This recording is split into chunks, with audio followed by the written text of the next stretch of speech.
माँ अपने चेहरे पर ऐसा प्रेशर बनाए कि उसकी बेटी देखे तो उसका कलेजा कांप जाए। एक बाप अपने लिए अपने बच्चों के खातिर अपने आप को एक ऐसा बादशाह और उस्ताद की तरह अपना किरदार पेश करे कि उसका बेटा घर से बाहर कदम बढ़ाने के लिए सोचे तो 50 बार उसे ये बात पहले सोचनी पड़े कि मैं घर से बाहर जाऊंगा, अब वापसी में ताखीर होगी, अब्बा रीजन पूछेंगे, गलती समझ में आएगी, वालिद साहब मेरी पिटाई करेंगे। यानी जो आजादी आज हमारे बच्चों को मिलती जा रही है, हमारी बेटियां कपड़ा पहनती है अपनी मर्जी से, बेटा मकान घूमने और टहलने और सफर करने तमाम तरह के मामलात में हर जगह अपनी मर्जी को दखल देते हैं। इन सारे मामलात में जब बच्चों को यह समझ में आ जाए कि नहीं मैं कपड़ा वही पहनूंगा जिसके सिलेक्शन के लिए मेरे वालिद मोहतरम हमको इजाजत देंगे। बेटी जिस दिन ये यकीन कर ले कि अगर बगैर दुपट्टे के घर से बाहर निकलूं, बगैर हिजाब के मार्केट निकलूं तो मेरी माँ मारेगी, मेरा बाप मारेगा, जिस घर के बच्चों को ये यकीन होता है वो बच्चे कभी इस्लाम से बगावत नहीं करते, वो समाज कभी तबाह नहीं होता। आज मुस्लिम माशरे में साहब वो कौन सी बुराई है जो बुराई हमारे बच्चों में नहीं। किसी जमाने में चोरी किसी दूसरे कौम में होती थी, झूठे किसी दूसरे कौम के बच्चे होते थे, जानी किसी और कौम के बच्चे होते थे, शराबनोशी का माहौल किसी और माहौल में देखा जाता था। झूठ बोलना, शराब पीना, ज़िना करना, बेहयाई करना, दोगलापनी करना, जुल्म करना, ज़्यादती करना, चोरी करना, ये सारी बुराइयां, सारे खुराफात किसी और समाज की पहचान बन चुकी थी। मगर अल्लाह की कसम हम देखें तो सही, आज हमारा ही बेटा सबसे बड़ा चोर, हमारा बेटा सबसे बड़ा झूठा, हमारा बेटा सबसे बड़ा शराबी, हमारा बेटा सबसे बड़ा नशेरी, हमारी बेटियां सबसे बड़ी बेहया। आखिर ये बेहयाई आई कैसे? हमने अपनी अलामत जो एक इस्लामिक अलामत थी जिसके ताल्लुक से पूरी दुनिया का हर फर्द ये जान चुका था कि हया देखनी हो मुसलमानों में देखो, सच्चाई देखनी हो मुसलमानों में देखो, वक़ार देखना हो मुसलमानों में देखो, इज्जत देखनी हो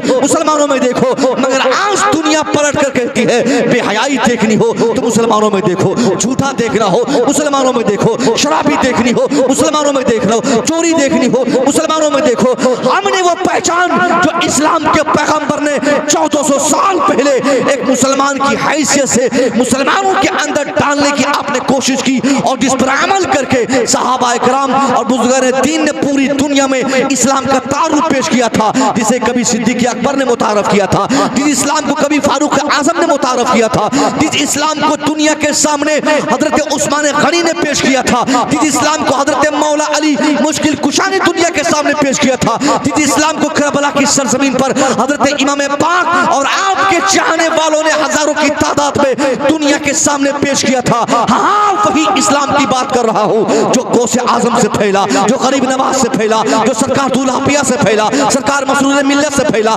सरकार मसूद पाक से फैल रहा है और क़यामत तक फैलता रहेगा। क्या वो इस्लाम हमारे बच्चों में, क्या वो इस्लाम हमारी बच्चियों में, क्या वो इस्लाम हमारे बुजुर्गों में, क्या वो इस्लाम हमारे मुआशरों में, क्या वो इस्लाम हमारी औरतों में, क्या वो इस्लाम हमारी बेटियों में आज नजर आता है साहब? नहीं नजर आता है। हमारा इस्लाम क्या है आज जो हमने बनाया है कि हम जिएंगे अपनी तरह, कपड़ा पहनेंगे अपनी मर्जी से, हम चलेंगे अपनी मर्जी से, खाएंगे अपनी मर्जी से, टहलेंगे अपनी मर्जी से। यानी जिंदगी को जो इस्लामिक एतबार से हमें गुजारनी थी, हमने वो सारे मामलात को दरकिनार करके अपनी जिंदगी को आजाद कर दिया। इसी आजादी की बुनियाद पर ईमान है मगर ईमान की बरकत हमारे अंदर नहीं, नमाज है नमाज की बरकतें नहीं, हज भी है हज की तहारत नहीं, ज़कात है ज़कात का फायदा नहीं। कौन कहता है साहब नमाज नहीं होती है? आज भी हर मुआशरे में बड़ी बड़ी मस्जिदें बन रही है, 3-3 तल्ला मस्जिद। मुझे एक साहब ने भी इसी मालदा डिस्ट्रिक्ट में कुछ दिन पहले बताया कि हजरत ये मेरे इलाके की सबसे बड़ी मस्जिद जिले की है,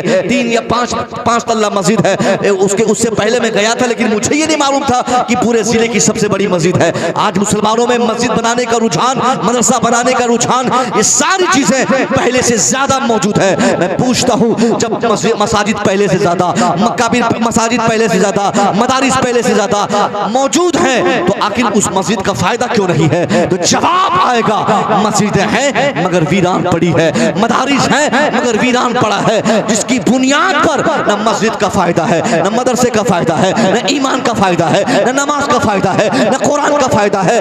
कलीमी भाइयों, अगर आप चाहते हैं कि आपके माशरे में मुसलमान होने की हैसियत से अल्लाह बरकतें नाजिल फरमाए, 5 रुपये का आदमी हो, मजा 50 रुपये का आए, 50 रुपये की ताकत कमाने की हो, एहसास 5 लाख कमाने की हो, तो इसके लिए सबसे बड़ा काम यह है कि सर से पांव तक आप मुसलमान बन जाए। आप उठे तो मुसलमानों की तरह, आप बोले तो मुसलमानों की तरह, आप सोचे तो मुसलमानों की तरह, आपका व्यवहार समाज में हो तो मुसलमानों की तरह। और सिर्फ आप नहीं, आप सख्ती के साथ अपने आप को भी और अपने बच्चों को मुसलमान बना ले। अल्लाह की कसम, जिस दिन आप मुसलमान बन गए, आपके बच्चे मुसलमान बन गए, दुनिया के किसी मिसाइल में वो ताकत रही जो आपके वजूद के खात्मे के लिए चल सके। समझ रहे हैं? हमारी सबसे बड़ी परेशानी यह है कि हमारे बच्चों में इस्लाम नहीं, और वो इस्लाम इसलिए नहीं क्योंकि हमें फुर्सत नहीं अपने बच्चों को इस्लाम सिखाने की। जवान बेटा रात के 12 बजे शराब के नशे में जब घर आता है, एक बाप के आंखों में मोतियाबीन होता है क्या? वो बाप अपने बेटे जवान बेटे को शराब पीकर आने की वजह और शराब पीने की वजह पूछकर उसके 2-4 झापड़ नहीं लगाते। सख्ती कीजिए ना। जिस दिन एक बेटा सिगरेट पीता है, पहली रात को अगर एक बाप सख्ती के साथ अपने बेटे को उससे दूर कर दे, जोरदार तमाचा रसीद के उसके काल पे, पहली गलती पर आइंदा कभी उसका बेटा सिगरेट पीना तो दूर की बात है, किसी सिगरेट पीने वाले के साथ बैठना भी पसंद नहीं करेगा। और जिस दिन सिगरेट पीकर बेटा आता है और बाबू से ये बोले कि चलो हटाओ, सिगरेट न पिया है, तो आप याद रखिए आज की शाम आपका बेटा सिगरेट पिया है और आपने उसे ढील दी है।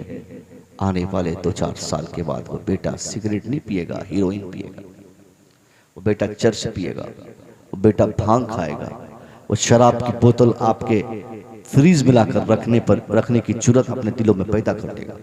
पहली गलती पर सबसे बड़ा स्टेप उठाना बाप की जिम्मेदारी है, मस्जिद के इमाम साहब की नहीं, किसी पीर साहब की नहीं। ये अच्छी बात है कि हम लोग अच्छे सिलसिले के, आप लोग अच्छे सिलसिले से हैं, मगर सिलसिला सिर्फ अच्छा रहने से हम अच्छा थोड़ी होते। हमको अपना किरदार भी तो बनाना।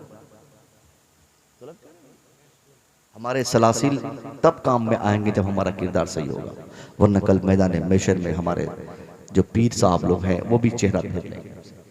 वो भी कहेंगे कि अल्लाह, ये इंसान जब हमसे वादा किया था ना मुरीद बनते वक्त कि मैं शराब नहीं पीऊंगा, फिर भी ये शराब पीता था। ये वादा किया था कि मैं नमाज पढ़ूंगा, मगर फिर भी नमाज नहीं पढ़ता। ये वादा किया था मैं कभी झूठ नहीं बोलूंगा, फिर भी झूठ बोलता रहा। उस वक्त आप बताइए कि जिस वक्त हमारा पीर हमारे खिलाफ अल्लाह के सामने गवाही देंगे, उस वक्त फिर हमारी सिफारिश, हमारे हक में बोलने वाला, हमारे हक में वकालत करने वाला कौन हो? हमें यकीन है कि सरकार मसूद मिल्लत का फैजान हम पे बरसेगा, मगर ये फैजान ऐसे ही सब पे नहीं बरसता है। बुजुर्गों का करम सब पे नहीं होता है, बुजुर्गों का करम उन पर होता है जो बुजुर्गों के किरदार पे अमल करते हैं। 5 साल तक गरीब नवाज जिंदाबाद नारा लगाते रहे, उससे बहुत ज्यादा फायदा हमें नहीं मिलेगा अगर 5 दिन भी गरीब नवाज के किरदार पे अमल कर ले जितना फायदा होगा। हम जानते हैं हिंदुस्तान भर में, ये बड़ी जुर्रत की बात मैं कह रहा हूं, कोई ऐसी खानका नहीं, कोई ऐसा सिलसिला नहीं जिस आबादी पे जाकर हम तकरीर नहीं करते हों। अल्हम्दुलिल्लाह, जो अपने सुन्नियों का सिलसिला के सलासिल है, मगर पीरों से जितनी मोहब्बत अल्हम्दुलिल्लाह एक कलीमी भाई अपने पीरों से करते हैं, दूसरे मुरीद अपने पीरों से उतनी मोहब्बत नहीं करते। ये हक है, हम लोग देखते हैं, कोई नहीं, पीर मुरीद सब किसी न किसी के हैं, मगर जितनी उल्फत पीरों से कलीमी लोग करते हैं दूसरे लोग नहीं कर पाते। आपकी मोहब्बत सलामत रहे, अल्लाह इसका बेहतर बदला आपको अता फरमाए। मगर इसी सिलसिले का वास्ता आपसे है कि अगर इसका सही बेनिफिट आपको चाहिए तो इसके लिए आप सरकार दुल्हा पाक की जिंदगी पढ़ें, आप सरकार मसूद मिल्लत की जिंदगी पढ़ें। यही इलाका मालदा का, मुर्शिदाबाद का, बंगाल का इलाका, कितनी मुसीबतों को आपने सहा, आप तारीख पढ़ें, बैलगाड़ी पर चढ़ के इस्लाम फैलाया इस्लाम। बासी भात खाकर उन लोगों ने इस्लाम फैलाया इस इलाके में। आज जो हमारे बच्चे, उनको मालूम नहीं कि इस्लाम कैसे फैला और कैसे बचा। सरकार मसूरे मिल्लत की तारीख पढ़ने के बाद यही बात सामने आती है कि आपने नौजवानों के दिलों में इस्लाम रासिख करने के लिए बेपनाह मशक्कतों का सामना किया। इसके सदक़े में आज 53-54 मदारिस इस इलाके में, आज सैकड़ों उलमा, सैकड़ों हुफ्फाज सालाना हमारे मदरसों से निकलते हैं। ये सारी मेहनतें हमारे बुजुर्गों की हुई हैं। हमारे बुजुर्गों का सदका है कि आज इलाके में ऐसा इस्लाम बचा हुआ है। मगर ये सारी बातें हक है साहब। मगर फिर भी अगर एक आदमी कलीमी हो और शराबी भी हो, कलीमी भी हो, नशेबाज हो, कलीमी हो, झूठा हो, मुसलमान हो, बेहया हो, तो मैं समझता हूं उसको इस्लाम का और अपने सिलसिले का कभी कोई फायदा नहीं मिलेगा। आज शराब पीने की बात आती है तो हम देखते हैं कि आज हमारे बच्चों में इसकी आदत, लत ऐसी लग गई है जो काफिर शर्माता है कि मुसलमानों का बच्चा है। हमारे बच्चे बहुत मकामात पर गुनाह करने में काफिरों या दूसरे मजहब के लोगों से बहुत ज्यादा आगे बढ़ जाते हैं, जिसके नतीजे में हमारे बच्चों से इस्लाम उनके कलेजे से बाहर चला जाता है। मुमकिन है मेरी बात बहुत ज्यादा बुरी लगी है आपको, मगर मैं चूंकि एक खतीब होने के साथ साथ मेरी कोशिश रहती है कि एक इस्लाही गुफ्तगू चंद हो जाए, जिससे बच्चों में माँ बाप के लिए, बच्चों के लिए माँ बाप की मोहब्बत, बच्चों के दिलों में माँ बाप की मोहब्बत, एक दूसरे के हुकूक के बारे में आज हम बेदार हो जाएं। एक सबसे बड़ी कमी आज क्या है कि एक बाप, सुनिए गौर से, एक बाप तरबियत में कमी करता है, जिसकी बुनियाद पर उनके बच्चों में ये कमी रह जाती है। वो बच्चे हमेशा अपने माँ बाप की तरबियत की कमी की बुनियाद पर दुनिया भर में जलील होता है। बच्चा पैदा करना ही जरूरी नहीं होता है, बच्चों को पढ़ाकर, उसको अच्छी तरबियत देकर, उनको बड़ा करके शादी दिलाकर, जब तक एक माँ बाप का पांव सलामत है, ताकत बाजू में है, उनकी कोशिश रहे कि उसका बेटा कभी भी किसी समाज का बागी न बन पाए। आज जो माँ बाप के दुश्मन हो रहे बच्चे, गली गली माँ बाप को ठोकरें मिल रही है, इसकी एक बुनियादी वजह यह भी रहती है कि उसका बाप अपने बच्चों को सही तरबियत नहीं किया। और अगर किसी का बाप अपने बेटे को नहीं पढ़ा सका, सुनिए नौजवानों, तरबियत नहीं मिल सकी उन बच्चों को, तो बच्चों के लिए भी एक पैगाम है कि उनके माँ बाप के साथ वो तकलीफ से पेश ना आए, उनको गाली ना दे। एक रिवाज चल पड़ा है माँ को कहने का कि तुम हमारे लिए क्या किए हो। झटके में हमारे बच्चे बोलते हैं अपने बाप को, तुम हमारे लिए क्या किए हो। कैसे जा बोलते हैं ना, तुम हमारे लिए क्या किए हो। अम्मा यार, तेरा बाप तुझे पैदा किया, तेरी माँ तुझे पैदा की, और पैदा करने के बाद तेरी परवरिश की। एक रात पैदाइश के बाद एक रात सिर्फ पेशाब किए हुए बिस्तर पर चंद घंटा अगर हमारी माँ हमें सोता हुआ छोड़ देती ना, चंद घंटा, तो निमोनिया का हम शिकार हो जाते, और वही बीमारी हमारी मौत की वजह बन जाती। मगर एक रात नहीं, हजारों रातों को माँ ने ऐसे करवटें बदल बदल कर बेदारी में आप माँ ने गुजारा, मगर एक बच्चे को कभी भी तकलीफ होने नहीं दिया। क्या ये बड़ी कुर्बानी नहीं है। आज बेटा जवान होने के बाद माँ बाप की अहमियत और खिदमत भूल जाते हैं, और वो कहते हैं बाप को कि आप हमको हमारे लिए क्या किए हैं। यानी बेटा सोचता है कि एक बाप जब उसके लिए मकान बनाएगा तभी बड़ा काम होगा, एक बाप उसके लिए प्रॉपर्टी खरीदेगा तभी बड़ा काम होगा, एक बाप वो कामयाब बाप होता है जो बच्चों को एक करोड़ों का माल छोड़ के चला जाता है। लेकिन ऐसे बच्चों को कहना चाहूंगा, नहीं साहब, बाप के लिए करोड़ों का पैसा जमा करना अपने बच्चों के लिए जरूरी नहीं होता है। बाप के लिए परवरिश करना, बच्चों की तरबियत करना, उसको अच्छा इंसान बनाना, यह जरूरी है। अगर आपका बाप जिंदा है और आप भी कामयाब होना चाहते हैं, तो इसके लिए सबसे बड़ा काम यह है कि एक आदमी अपने बाप से हमेशा, उनकी खुशी के लिए हमेशा कुर्बान रहे, बाप का पांव दबाए, कमाई जो भी करके लाए, अपने माँ बाप की मर्जी के बगैर कभी कोई पैसा कहीं खर्च न करे। और एक लफ्ज भी कुरान अजीम ने कहा, वला तकुल लहुमा उफ़ वला तनहरहुमा, उफ़ तक कहने की ममानत की गई है कुरान अजीम में। यानी माँ की मर्जी पर अल्लाह की मर्जी होती है, बाप की मर्जी पर अल्लाह की मर्जी होती है। इसलिए जवान बेटा अगर बाप के सामने अखड़ेगा, मैं आपको दावे से कहता हूं उसका बेटा मालदा नहीं, कलकत्ता नहीं, दिल्ली नहीं, दुनिया की बड़ी फैक्ट्री का मालिक बन जाए, उसका बाप नाराज रहेगा। अल्लाह की कसम, सच्ची जिंदगी में खुशी उनको कभी नसीब नहीं हो सकती। और अगर बाप राजी रहे और दुनिया के सारे लोग नाराज हो जाए, बाप बच्चों से खुश रहे, दुनिया का हर फर्द हमसे नाराज हो जाए, दुनिया पूरी दुनिया नाराज हो जाए, अगर बाप ही राजी है तो अल्लाह राजी है, बाप राजी है तो अल्लाह राजी है, और जब अल्लाह राजी है तो हमारी दुनिया भी आबाद है, हमारी आखिरत भी आबाद है। इसलिए नौजवानों, कभी अपनी मां को तकलीफ देने का वजह तुम ना बनो, अपने बाप को दुख देने का कारण तुम ना बनो।